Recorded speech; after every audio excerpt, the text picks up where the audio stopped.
El momento de la sentencia. Si alguna de las partes cree que es el caso Ferreira. Directamente leemos la parte dispositiva. Si nadie se opone, hacemos una breve explicación de las razones que tenemos para tomar las decisiones que tomamos.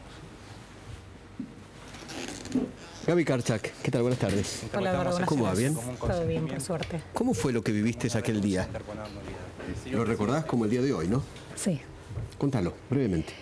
Nosotros habíamos llegado con el equipo de C5N porque teníamos la información que iba a haber un corte de vías. Me comunico con la gente que estaba por cortar las vías en ese momento, que no las pudo cortar, y me dicen, nos agredieron, no pudimos cortar las vías, no fuimos. En la insistencia periodística, ¿en dónde están? No fuimos, ¿en dónde están? ¿En dónde están? Los fuimos a buscar. Por eso es que C5N era el único medio en el lugar. Los fuimos a buscar, los encontramos, hablamos con ellos, nos contaron la situación de la primera agresión esa que sucedió en el terraplén. Nosotros no la vimos porque no estábamos, tenemos solo el testimonio de ellos. Y cuando nos cuentan que en realidad van a hacer una asamblea al día siguiente para saber cómo siguen en la lucha, recordemos que había habido tercerizados, despedidos, estaban buscando la reincorporación, el pase a planta permanente, digamos, su lucha histórica, repliegan sus banderas y se van.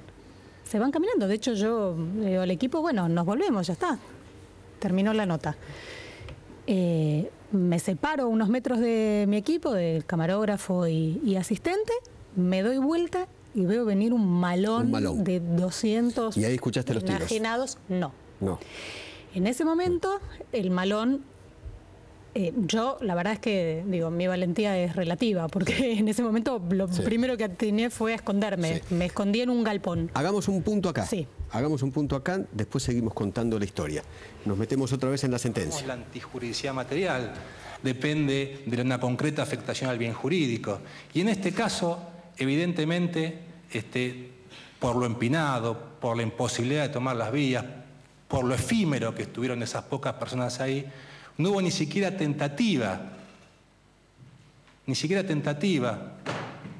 de este delito, razón por la cual no hubo una investigación fragmentada. La segunda cuestión sí que corresponde abordar es si un particular tiene derecho, a defender bienes jurídicos supraindividuales, a defender el libre acceso por vías públicas. Y la respuesta es no. El doctor Freeland tocó el tema, pero lo tocó tangencialmente. Dijo que algunos autores conceden subsidiariedad. En el caso estaba la policía ahí. No había ninguna razón para actuar en defensa de las vías, porque nadie es el dueño de las vías. De manera tal que esa presencia de ferroviarios defendiendo las vías e impidiendo que particulares accedan a las vías, constituye para el sistema jurídico, en tanto implica en violencia, una agresión ilegítima hacia los particulares, porque no tienen derecho a defender un bien jurídico supraindividual.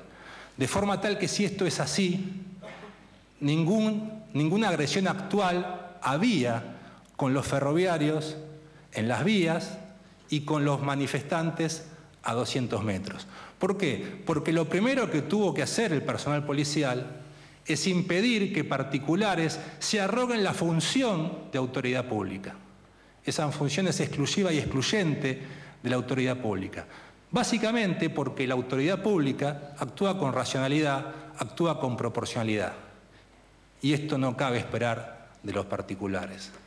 Segunda cuestión, podemos válidamente creer que cuando corren hacia el grupo de manifestantes están creyendo que vienen, y la respuesta es no, porque estuvimos en el lugar, porque sabemos el esfuerzo que hay que hacer para ir hasta allá, y porque si esto fuese así al inicio, claramente se hubiesen dado cuenta con el avanzar de los metros de que allí no había ningún avance de manifestantes, que no estaban en peligro en las vías. Entonces, si esta no fue la razón de la corrida fue otra. La razón de la corrida fue agredir. ¿Constituye esto, como plantearon las defensas, un homicidio en riña? La respuesta es no. ¿Por qué? Primero, porque la doctrina exige que esto sea súbito. Y no hay nada de súbito cuando un grupo decide correr 200, 300 metros para agredir a otro. La doctrina exige, por lo menos la que seguimos nosotros, en el voto del juez Zaffaroni y en el fallo Antinir, una causalidad acumulativa y no una ausencia procesal de autoría. Vale decir, tiene que haber dos fuentes causales sobre el resultado y no debe saber cuál es la causalidad determinante. En el caso de Mariano Ferreira y en el caso de Elsa Rodríguez y en el caso de Aguirre, hay una sola causalidad natural del atentado contra la vida, y no dos. Lo que no se sabe es quién fue el que disparó ese tiro, de manera tal que no se da el supuesto de homicidio o agresión en riña. Esto como cuestiones preliminares.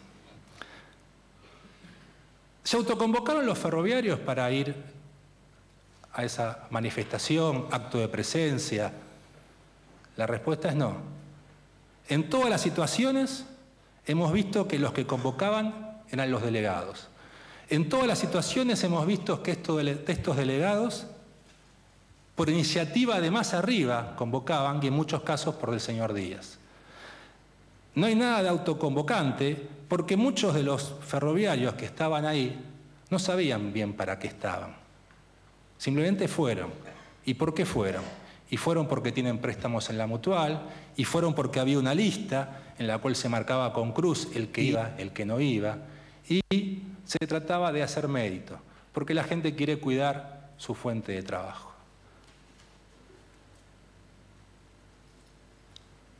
La convocatoria no fue espontánea, sino que fue sindical. En todos los actos donde salió gente, y así la gente lo creía, no se le descontaba el sueldo. En este sí. Hay un claro intento de desprenderse de lo que pasa después. Entonces tenemos este estado de cosas. La prueba indica, la prueba testimonial, que tanto Favale como Sánchez son los que dispararon. En el caso de Favale, más allá de la diferencia en cuanto a su remera, el que no lo describe por Favale, lo describe por su fisonomía. Y en el caso de Sánchez, el testigo protegido, Díaz, nos habla de un arma en el auto que concurre, y el testigo Cardías nos habla de que lo ve disparando. Esos son los ejecutores, y esa es la prueba sobre la cual afirmamos esta autoría, claramente demostrada a nuestro ver. La pregunta es, ¿por qué hacen esto estas personas? ¿Por qué Favale va y dispara si Favale no era ferroviario? La respuesta está en que el día anterior Favale tenía una entrevista para entrar a los ferrocarriles. Tenía un interés para entrar. Son parte de sus dichos, que todo lo que hacía, lo hacía para entrar. El testigo Pérez, el boxeador de apodo Dinamita, expresa que el señor Díaz lo contactó a Favale para correr tercerizados. Esa era la función del señor Favale y eso era lo que fue a hacer. Favale quería un puesto de trabajo y todo lo que hacía lo hacía en la inteligencia de que esa era la manera de conseguir un puesto de trabajo. De manera tal que se presenta lo que plantean los testigos. Cuando Favale dispara, dispara seguro. Cuando Favale dispara, dispara corriendo entre un montón de gente. Como dijo el señor Pedraza en una entrevista, la mayoría de los ferroviarios no sabía que había armas. Esto se llama utilizar gente, instrumentalizar personas, hacerlos correr peligro para su integridad física y sus vidas. Era necesaria la presencia de otras personas para que en el tumulto, muchos ferroviarios dicen, fuimos a hacer tumulto, a hacer número, para que en ese tumulto se disimularan los tiradores. La cuestión es clara. Si van todos juntos y vuelven todos juntos con Favale, y a mí no me gustó lo que hizo Favale, le voy a decir de todo, no me voy a volver con él. No hay un solo testimonio que nos hable de una recriminación ni a Favale ni a Sánchez. Favale y Sánchez disparan estando cercanos, Favale llega con un grupo de gente que vino en micro. Llevé gente, dijo Favale, llevé gente, me puse la pechera. Favale no tiene plata para pagar ese micro. ¿Quién pagó ese micro? Ese grupo de gente lo describen como gente en situación de vulnerabilidad. Chicos menores de 18 años, en jogging, en jean, de zapatillas, como los que van a la cancha, no eran ferroviarios. Sin embargo, el Corcel, me lo mostró su propia abogada, no solo saluda a Favale, sino que saluda a varios de ese grupo. Los conocía. Al Corcel, antes que llegue el señor Favale, tiene innumerables intentos de contactarse con él. ¿Por qué cuando los tercerizados intentan tomar las vías no hay tiros y por qué después sí? Y porque no había llegado ni Favale ni Sánchez, llegan después. ¿Por qué el intento, la insistencia del Corcel en localizar a Favale? Porque Favale había hablado con Díaz y Díaz había hablado con Fernández. El día anterior, a la mañana. Es más, Díaz hasta llama a un tercerizado para ver cuántos eran los que iban a cortar las vías. En horas tempranas de la mañana habla con la policía. Tiene un intercambio de palabras con algunos tercerizados. Si me cortás las vías te cago a tiros. Con la policía, no queremos que corten las vías. Hace un reportaje diciendo lo que no hacen los jueces ni la policía, los vamos a hacer nosotros. Cree que es el dueño de las vías. Está equivocado, no es el dueño de las vías. No tiene ningún derecho a arrogarse la autoridad pública. Esta expresión de Díaz, entendemos, es una expresión que no es propia de él. ¿Por qué? Porque el señor Pipitó dijo una cuestión muy importante. Para juzgar hay que saber escuchar, no tanto las cuestiones más centrales, sino las cuestiones que en apariencia son periféricas. Cuando Carchal le quiere dar al micrófono, Pipitó dice, no tengo cargo para hablar.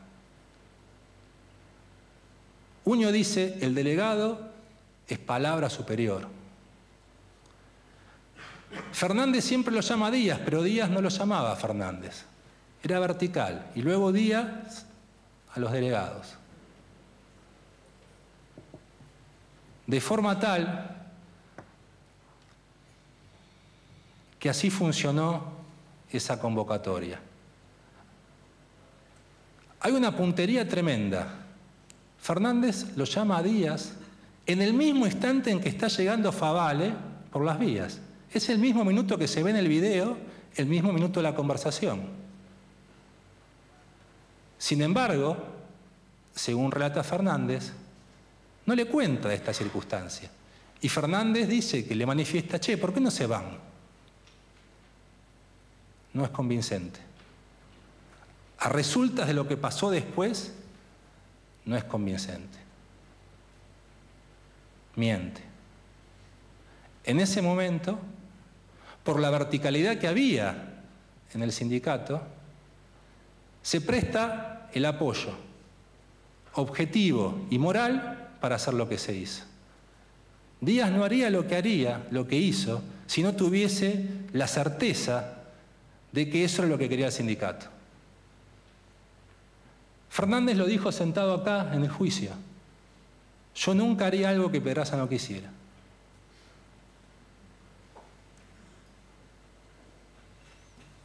En ese llamado, evidentemente, se consintió esa corrida. En ese llamado, evidentemente, se consintió la agresión. ¿Cómo es que una persona pregunta, ¿y la policía? Ellos no se van a meter, le dice un ferroviario. ¿Cómo sabían que la policía no se iba a meter? Evidentemente habían hablado. ¿Y quién había hablado? Había hablado Díaz. ¿Cómo puede ser que Favale con tanta seguridad, ese grupo de ferroviarios baja, traspasa a la policía, dispara Cae Ferreira y vuelven hacia la policía. ¿Cómo puede ser que esto sea si no tienen acordado con la policía? Si no tienen la certeza de que no van a ser aprehendidos. Eso no se hace. Y la prueba está que aquellos que se tapan la cara, aquellos que llevan balines en las gomeras, aquellos que cortan vías, aquellos que requieren innumerable cantidad de fuerzas de seguridad para portarse bien, cuando corren a los ferroviarios después de disparar, ven la policía y se detienen. Tiene razón el doctor Maciel cuando dice que los tercerizados y manifestantes se detienen solos. ¿Por qué? Porque ahí sí opera el efecto disuasivo de la presencia policial. Si todos los que estamos aquí presentes nos ponemos de acuerdo en agredir a estas personas, y somos más. ¿Por qué no lo hacemos? Porque hay una función disuasiva de la fuerza de seguridad. ¿Por qué Favale actúa con tanta seguridad? Baja, arenga con Pablo Díaz, corre, traspasa a la policía, dispara sin tener ningún tipo de pudor. Y vuelve con las mismas personas hacia la policía y se va. Porque contaba con el apoyo del sindicato y porque contaba con el dato de que no lo iban a detener. No hay otra explicación lógica. No hay secreto en el juicio que hacemos los jueces. Operamos con las mismas reglas de la lógica y el razonamiento que el hombre común. Sabemos de leyes, somos técnicos, pero en cuanto a la elaboración de la prueba, nos ilumina la razón, la lógica, el razonamiento. No hay un modo de entender esto que no fuese ese.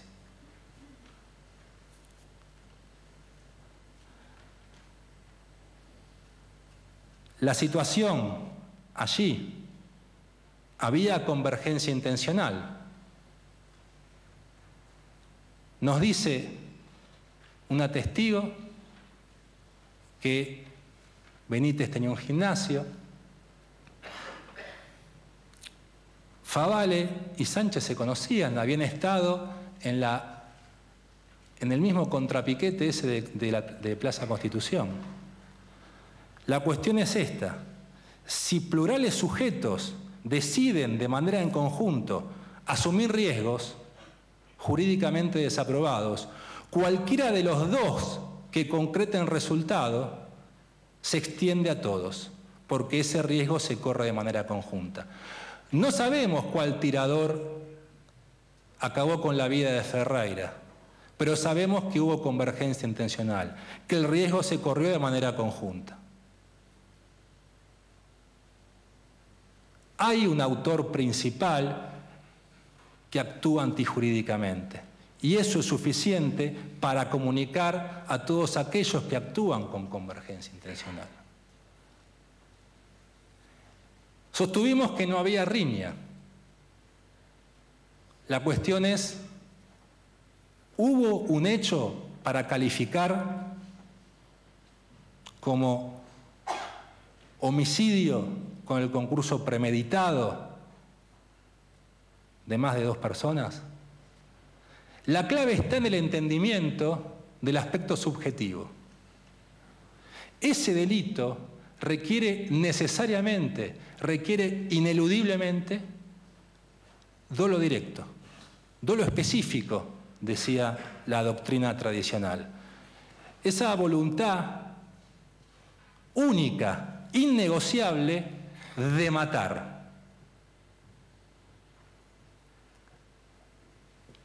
Los acusadores, a nuestro ver, han probado que existía de parte de los imputados, de parte de la cabeza del sindicato, un interés político en reaccionar frente a los cortes de vía y que existía un interés económico. Lo que no han probado es que esto se neutralizaba con la vida de una persona. Lo dijo el señor Fernández, que prestó declaración indagatoria. Yo tengo muchos años en esto y yo sé que esto es darle una bandera a estos grupos. Lo dijo, si se quiere, de un modo poco miserable, ¿no? No matar por el valor vida, sino no matar por dar una bandera, por no dar una bandera. pero lo dijo de un modo convincente. Hoy por hoy se sabe, a esta altura, con tantos años transcurridos, que la muerte no es para nada la garantía para perpetuarse en el poder, sino que todo lo contrario. Una muerte, en nuestra sociedad fatalista, es fin de juego. Con Carrasco se acabó la colimba, ¿sí? Con Bulacio se acabaron las racias, con Costequi y Santillán se acabó un gobierno. Pedraza dijo que era peronista. Cualquier peronista sabe esto, a punto tal que los relatos propios de los ferroviarios, estos que no son intencionados, estos que se dicen de manera espontánea, estos que no vienen armaditos, decían, se pudrió todo, hoy un muerto. Se pudrió todo, hay un muerto. El muerto no es lo que necesitamos, el muerto es lo que nos destruye, no lo que nos salva. Entendemos la expectativa que hay en determinada castigo elevado, pero tenemos consciente de nuestro deber. Los jueces somos garantes epistemológicos del contenido fáctico de nuestras resoluciones y no podemos admitir una verdad que sea contraria al sentido lógico de las cosas. No hubo un dolo específico de matar, por lo tanto, no hay en este caso homicidio calificado.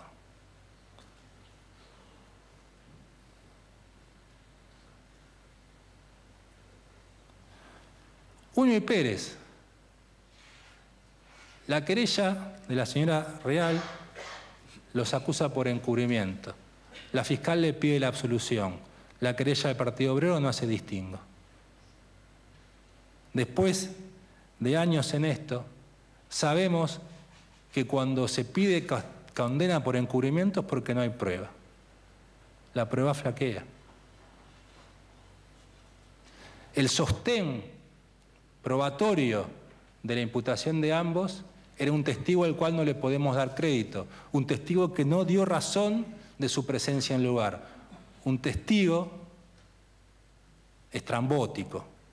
Su comportamiento durante el proceso fue exótico, no podía, se escapaba de la custodia. Este es el testigo del señor Sotelo, al cual no le vamos a dar crédito a su versión y por lo tanto no existe fuera de este relato validez para imputar participación criminal a Pérez y a Unio. La situación del señor González y del señor Pipitó, que no está. Es clara la coacción al periodismo. El periodismo quería filmar. No es un delito que requiera de mayor esfuerzo argumental. Es obligar a otro a hacer lo que no quiere. Viene un grupo de gente a los gritos. El señor González es consciente de esto. Y los obliga a no filmar. La clave está si los obliga porque los obliga o los obliga para algo. Tenemos para nosotros que los obliga porque sabían lo que iba a pasar después. ¿Y cómo lo demostramos? Lo demostramos por prueba testimonial que nos relatan a estas dos personas en la misma línea de un tirador, del señor Sánchez. Si se hace lo que se hace y luego se va en la misma línea del tirador, ese es un dato indicador de que se hizo lo que se hizo para que eso permitiese lo posterior. Por lo tanto, González y Pipitó son autores de la coacción a los periodistas y son cómplices de la acción subsiguiente. Entendemos que en el caso se actuó con dolo eventual por parte de los autores, de los ejecutores. ¿Y por qué entendemos que se actuó con dolo eventual? Primero, por el alto poder letal del instrumento utilizado. Se disparaba de manera indiscriminada frente a un número de personas. Pero el dato objetivo sobre el cual podemos establecer certeza son los dos disparos. El que se obtuvo del cuerpo sin vida de Ferreira y el que se obtuvo de la integridad de Elsa Rodríguez. Elsa Rodríguez estaba a una distancia superior al ángulo de enfoque del mismo arma, porque fue el mismo arma el que mató a Ferreira y el que le causó severas lesiones a la señora Elsa Rodríguez. La de Ferreira rebota en el piso, un grado leve, pero rebota en el piso. La otra hace un vuelo y lesiona a la señora Elsa. La doctora Helen plantea que no puede haber un inicio de ejecución con dolo eventual. Y sí, claramente lo puede haber. Pero no se trata como en los casos de manual, donde hay una sola persona enfrente y personas que deciden disparar al piso un poquito más arriba. Se trata de una calle llena de gente. Si las personas deciden disparar en esas condiciones, cabe empezar a rezar para que el resultado no se produzca. Cuando quepa empezar a rezar para que el resultado no se produzca, es porque se pierde dominio sobre eso. Y todo aquel que quepa rezar para evitar resultados, actúa con dolo. El dolo eventual es una forma de dolo, solo que lo eventual es el resultado. Se sostiene que aquí hubo instigación. El tribunal entiende que no existe ningún caso judicial, por más implicancias sociales o políticas que tenga, para efectuar un relajamiento del principio de legalidad. Hemos ido a las fuentes de las leyes del Código Penal y la ley habla de determinar directamente a otro a cometer el delito. La doctrina alemana que cita el fiscal Gamayo parte de otro texto legal. No admitimos instigación en cadena. La instigación tiene que ser directa y tiene que ser determinada, tiene que ser concreta, a un hecho concreto. No podemos poner en boca de los intervinientes cuando no conocemos los diálogos. Entendemos que el apoyo moral y que el apoyo objetivo de las autoridades, del señor Pedraza y del señor Fernández, constituye complicidad necesaria, no instigación. Hemos hablado de Alcorcel, que le imputamos el hecho de haberse ocupado de que venga Favale a tirar tiros. Pero el conocido de Favale era el señor Díaz, no era el señor Alcorcel. La intervención del señor Alcorcel podemos calificarla de prescindente, por eso hemos resuelto calificar su hecho como participación secundaria. Claramente un homicidio simple. Nos resta hablar del señor Pedraza. No hay prueba directa, pero sí hay indicios. Y los indicios posteriores, a diferencia de lo que sostuvo el doctor Fromen, claramente son indicadores de conductas previas. ¿Cuáles fueron los indicios posteriores? ¿Qué fue lo que hizo el señor Pedraza? Se ocupó del señor Favale. Si el señor Favale hubiese hecho lo que el sindicato no quería, había que decirle que es un hijo de su madre y no preocuparse porque no prenda el ventilador. Si la preocupación era que el señor Favale no hable, es porque tenía algo que tenía que hablar. Las intervenciones del señor Favale dan cuenta de eso. Tras el hecho se intenta comunicar desesperadamente con Díaz, con su hijo, hablan que van a rodar cabezas. Tras ello, la querella destaca una comunicación donde el señor Pedraza llama a un teléfono y de ese teléfono se llama a Favale. Luego ese teléfono lo vuelve a llamar a Pedraza. Kotlik sostiene que es un estudio jurídico. No podemos tener eso por afirmado. Debió traer la prueba al juicio. El tribunal no produce prueba. Pero sí tenemos claro a partir de ese indicio el interés del señor Pedraza en ocuparse del señor Favale. Pedraza dice que él se ocupaba, que el sindicato siempre se ocupaba del ingreso a planta permanente de los tercerizados, que no tenía ningún interés en ninguna tercerizada. Sin embargo, en su domicilio, en una caja que tuvo no demasiado estudio, encontramos una carpetita que decía Cooperativa del Mercosur. La prueba testimonial dice que se vinculaba a Pedraza con esa cooperativa, que era una de las que mayores facturaba a UOFE. Lo llamativo es que acá se ha dicho que no es ilícito tener cooperativas y que su origen está justamente en esos ferroviarios que en la década del 90 se quedaron sin trabajo y que, bueno, la cooperativa la creó el sindicato para dar trabajo. Claro, parecería ser una cuestión artesanal. Yo tengo la primera hojita que dice esa cooperativa. Objetivos: atraer nuevos clientes, mostrando actualización en estructura empresarial, con oficina comercial activa, definir a quién va apuntado nuestro producto. Pequeña reseña histórica de la Unión Ferroviaria. Normas ISO 9000, tarjetas institucionales. Esto no es esa cooperativa. Esto estaba en la casa de Pedraza. En la casa de Pedraza también encontramos 5, no 1, 5 permisos para tener armas. 5 armas. Luego, no podríamos decir que alguien se horrorice frente a un uso de un arma cuando tengo 5 permisos para tener armas. Pero lo mayor determinante, a nuestro modo de ver,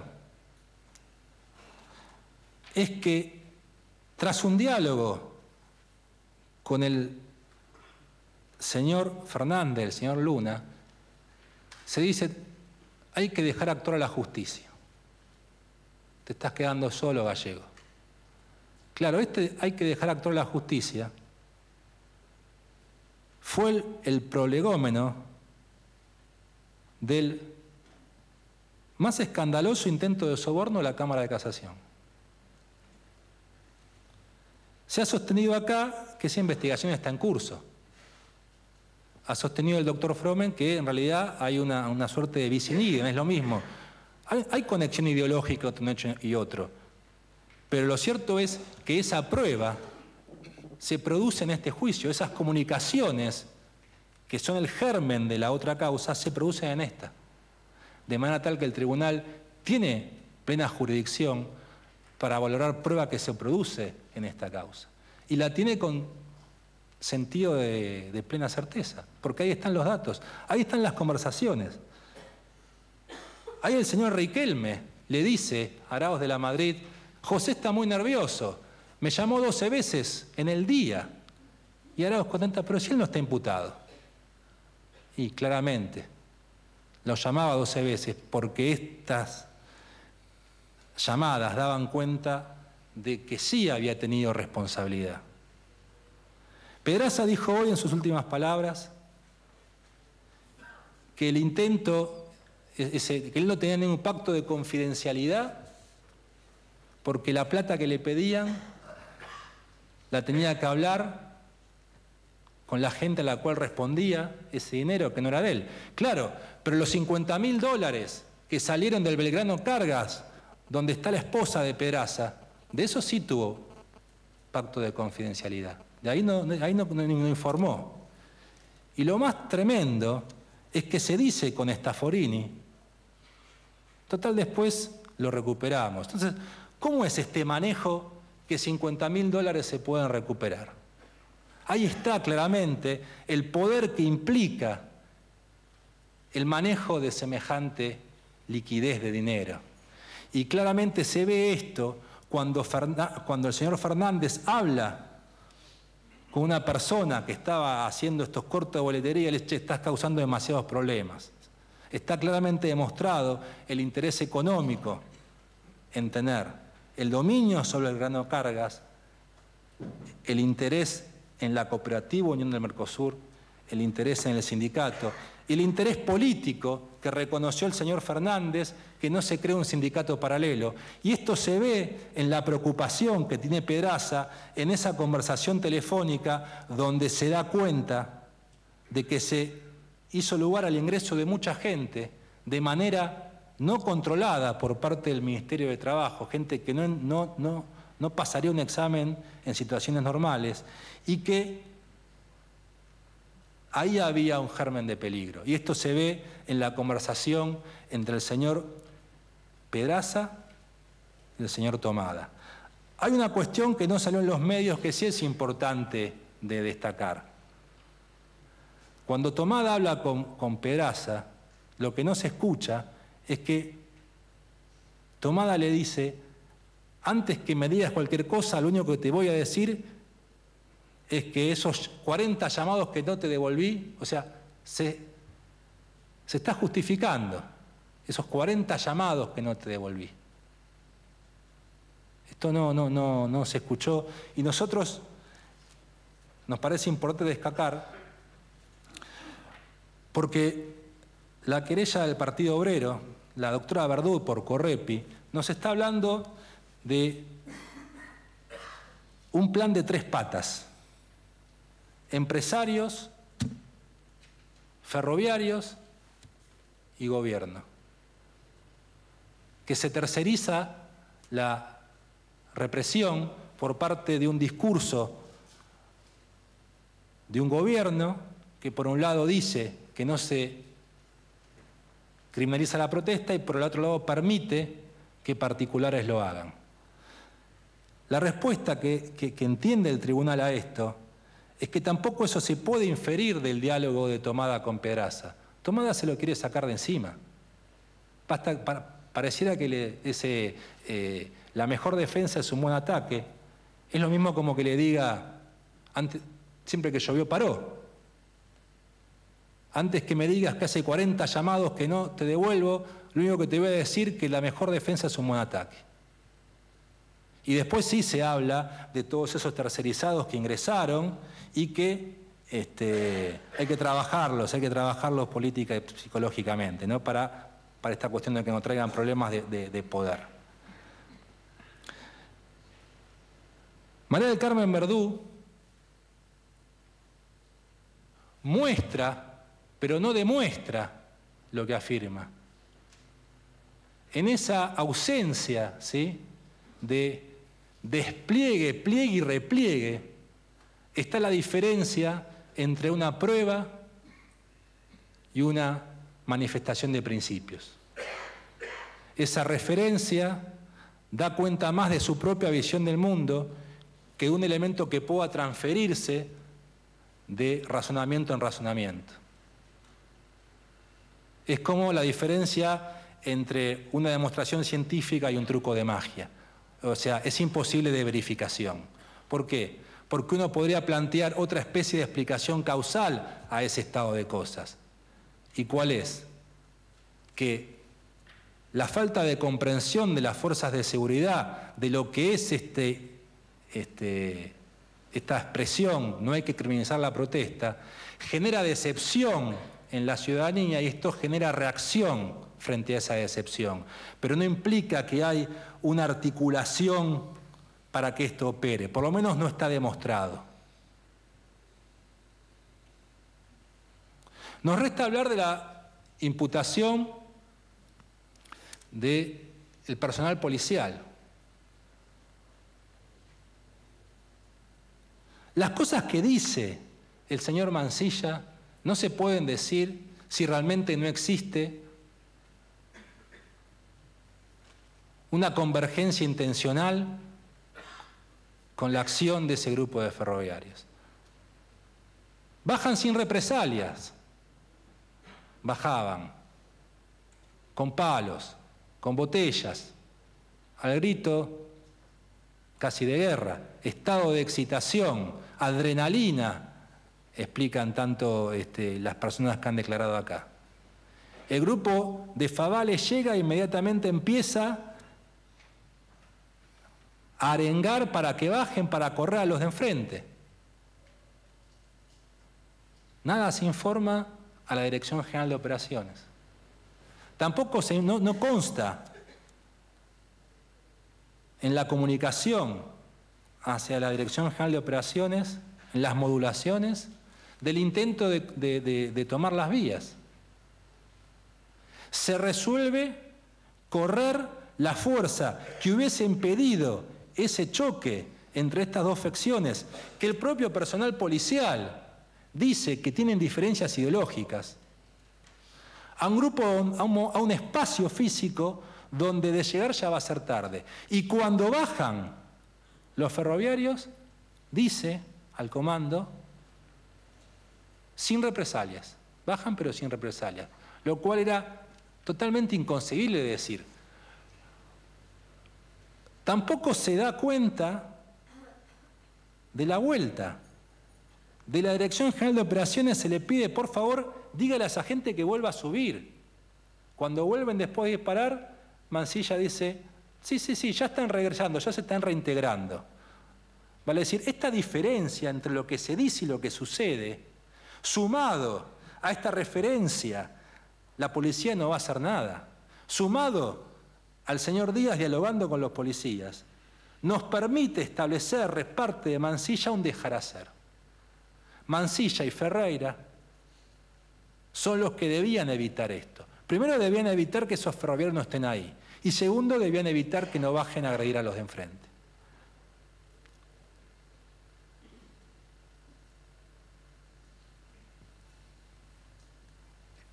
El señor Garay realmente nos ha convencido el doctor Maciel en cuanto no tenía la posibilidad de evitar el resultado. Lo mandaron a lo que no se podía hacer. Mansilla, cuando Garay intenta establecer contacto con la Dirección General de Operaciones por una cuestión de verticalismo, se le dice, canalice la información con control de líneas. Usted está ahí para observación.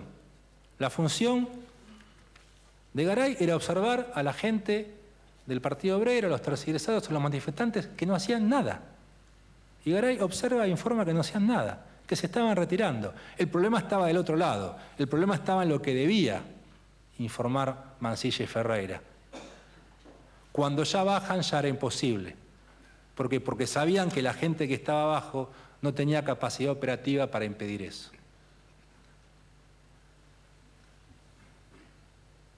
Nos queda la situación de Villalba, el hombre cámara en mano.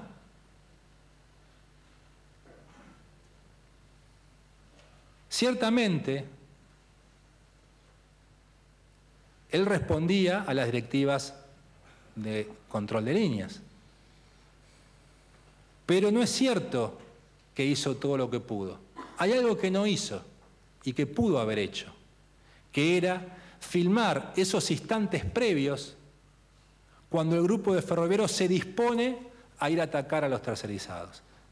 Claramente cuando están lejos no le daba el zoom, pero el descenso, la arenga, los diálogos, los rostros, las personas, no tenemos esa vinculación. Filma el grupo de Favale cuando está llegando en la inteligencia de que podían ser manifestantes que atacarían a los ferroviarios. Cuando se entera que son ferroviarios no lo filma más.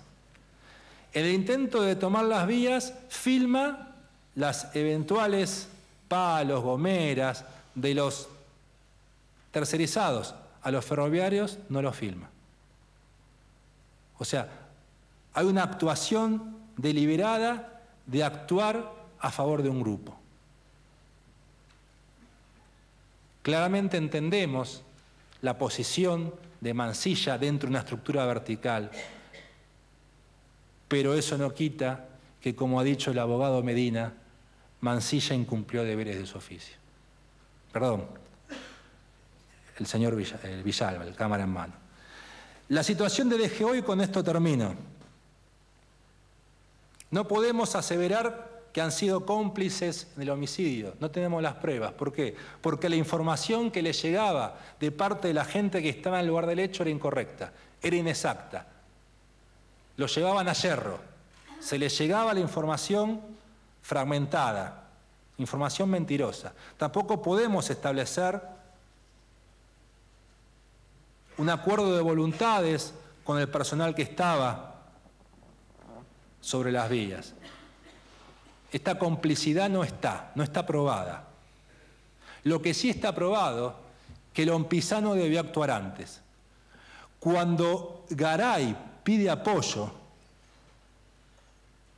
y Mansilla dice, bajan sin represalias, ahí debió mandar el hidrante. Ahí mismo debió mandar esa fuerza, y no después ya era tarde, después ya es para cubrirse. En esta actuación, sumado a lo inadmisible que es que desde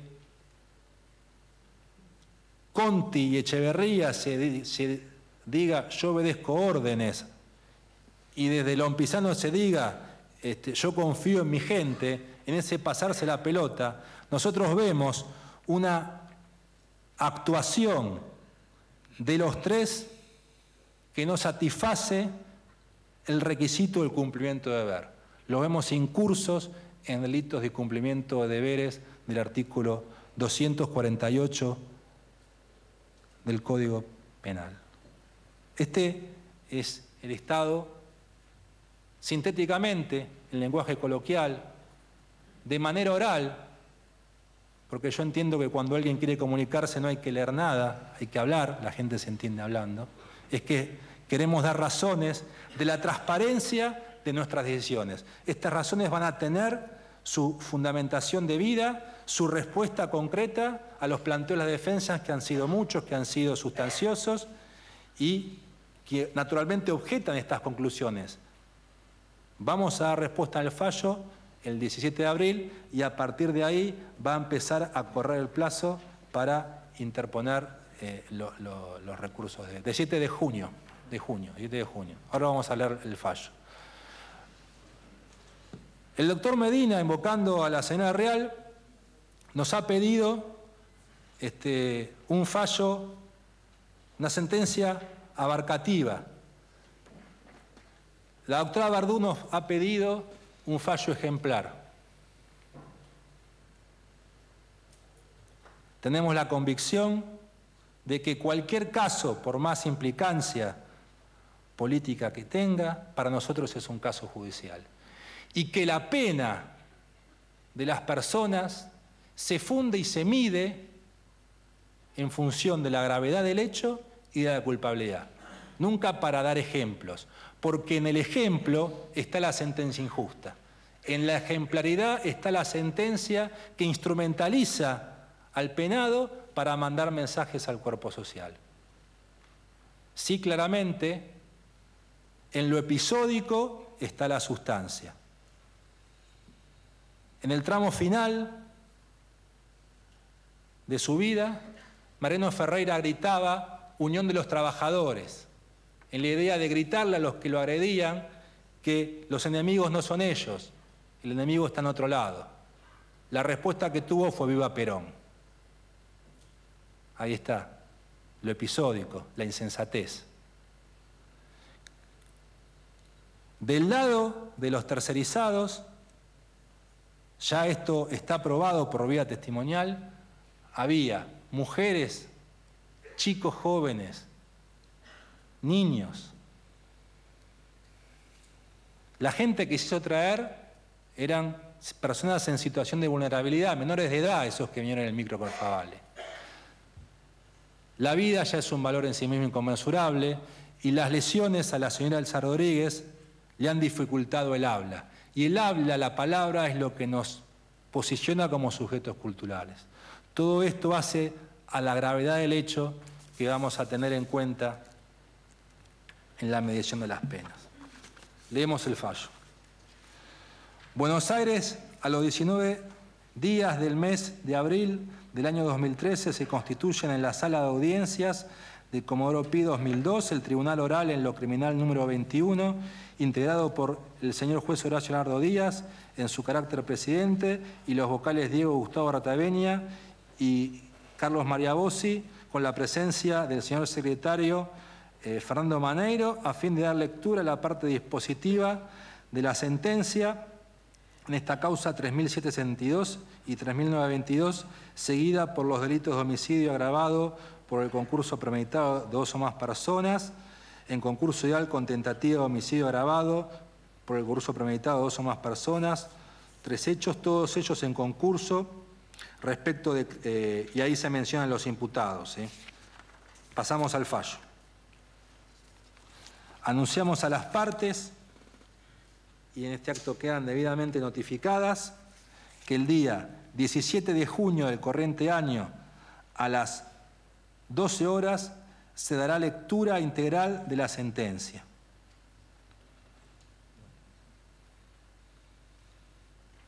El tribunal, por unanimidad, resuelve declarar inadmisible los distintos, son muchos puntos. Planteo de nulidad de la declaración prestada en la instrucción por el testigo Gustavo Mendieta, efectuado por la defensa de Pedraza. 2. Declarar inadmisible el planteo de nulidad respecto a las escuchas telefónicas contenidas en los cassettes 1635, efectuado por la defensa de Pedraza y Sánchez. 3. Rechazar los planteos de nulidad ante la posible afectación del principio de congruencia, efectuados por las defensas de Pedraza, Fernández, Díaz, Sánchez, Favale, Mansilla, Lompisano, Chavarría, Conti y Villalba. 4. Rechazar el planteo de nulidad de todo lo actuado a partir de fojas 3.252, efectuado por las defensas de Pedraza, Fernández, Sánchez y Pipitó. 5. Rechazar el planteo de nulidad de la diligencia de allanamiento practicada en el inmueble sito en la calle San José, 583 de esta ciudad, efectuado por Fernández. 6. Rechazar el planteo de nulidad de la declaración indagatoria y de la detención de Díaz, como así también de la inconstitucionalidad de la incorporación por lectura al juicio de la declaración indagatoria de instrucción efectuada por la defensa de Díaz. Rechazar el planteo de nulidad del auto de procesamiento y el requerimiento de elevación a juicio en lo que respecta a González. 8. Rechazar todos los planteos de nulidad formulados por la señora Hegling respecto de la validez de la denuncia anónima, de las intervenciones telefónicas, del secreto de sumario, de la detención de Favale, de su declaración indagatoria, de su auto de procesamiento, de requerimiento de elevación a juicio, de la declaración de testigo de entidad reservada, de los reconocimientos impropios y los alegatos finales de la querella del Ministerio Público. 9. Excluir de valor probatorio las escuchas provenientes de la intervención telefónica de la línea correspondiente a Cristian Alén Favale, únicamente producidas con posterioridad a su detención, en tanto afecten garantías propias y o por efecto reflejo a terceras personas, no así de las restantes involucradas, peticionado por el doctor Fenzel. 10. Declarar inadmisible los planteos de nulidad respecto de las declaraciones prestadas en el juicio por los testigos Alfonso Severo y Cardías, efectuadas por la defensa de Sánchez. 11. Declarar que no existen, cuestiones políticas no judiciables respecto a la actuación policial en función judicial, por lo que corresponde no hacer lugar a la petición formulada por el abogado Bernards. 12. Rechazar el planteo de nulidad de la acusación de la querella de Beatriz Real, efectuado por la defensa de Villalba. 13. Rechazar el planteo de inconstitucionalidad de los delitos de omisión impropia, efectuados por la defensa de Lompisano. 14. Condenar a José Ángel Pedraza, cuyas demás condiciones personales obran precedentemente, por ser penalmente responsable del delito de homicidio en concurso ideal con omisión grave tentativa en calidad de partícipe necesario, a la pena de 15 años de prisión, accesorias legales y costas. Silencio, por favor. Condenar a Juan Carlos Fernández, cuyas demás condiciones personales obran precedentemente por ser penalmente responsable del delito de homicidio en concurso con homicidio en grado de tentativa, en calidad de partícipe necesario, a la pena de 15 años de prisión, accesorios legales y costas. Condenar a Pablo Díaz, cuyas demás condiciones personales obran precedentemente por ser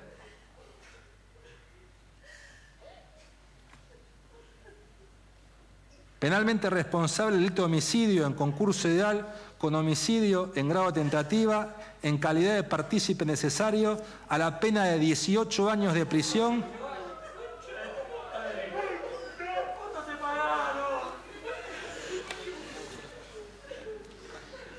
accesorias legales y costas. Condenar a Cristian Daniel Favale, cuyas demás condiciones personales obran precedentemente por ser autor penalmente responsable del delito de homicidio en concurso ideal con homicidio en grado de tentativa, en calidad de coautor, a la pena de 18 años de prisión, accesorias legales y costas. Condenar a Gabriel Fernando Sánchez, cuyas demás condiciones personales obran en autos por ser penalmente responsable del delito de homicidio en concurso ideal con homicidio en grado de tentativa, en calidad de coautor, a la pena de 18 años de prisión, accesorios legales y costas. Condenar a Jorge Daniel González, cuyos demás datos personales sobran precedentemente, por ser coautor penalmente responsable del delito de coacción en concurso ideal, con homicidio en concurso ideal con homicidio en grado de tentativa, este último, en calidad de partícipe necesario, a la pena de 11 años de prisión, accesorias legales y costas. Condenar a Francisco Salvador Pipitó, cuyas demás condiciones personales sobran precedentemente por ser coautor penalmente responsable del delito de coacción en concurso ideal con homicidio, el que concurre idealmente con homicidio en grado de tentativa, en calidad de partícipe necesario, a la pena de 11 años de prisión, accesorios legales y costas. Condenar a Claudio Fernando Arcorcel, cuyas demás condiciones personales sobran precedentemente por ser autor penalmente responsable del delito de homicidio en concurso ideal con homicidio en grado de tentativa, en calidad de partícipe secundario, a la pena de 8 años de prisión, accesorias legales y costas.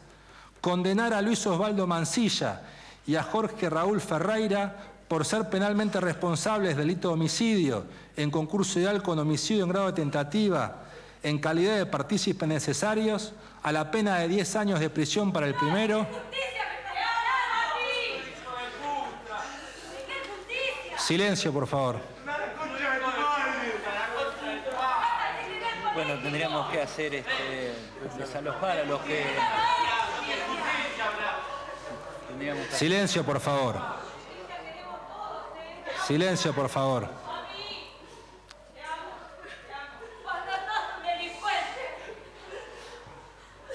Permitan el desarrollo de la audiencia, por favor.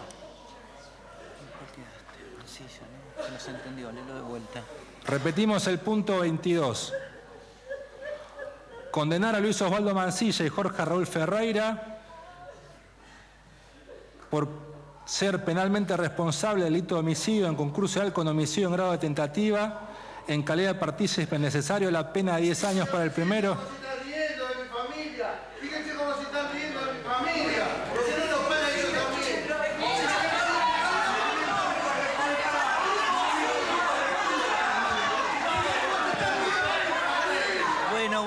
Pará.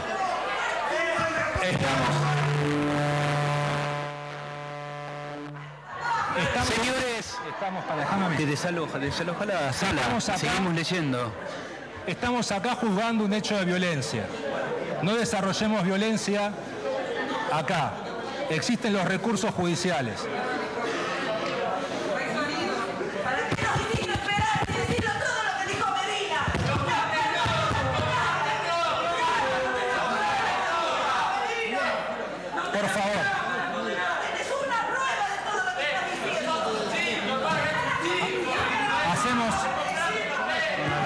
tomamos un receso y desalojamos la sala.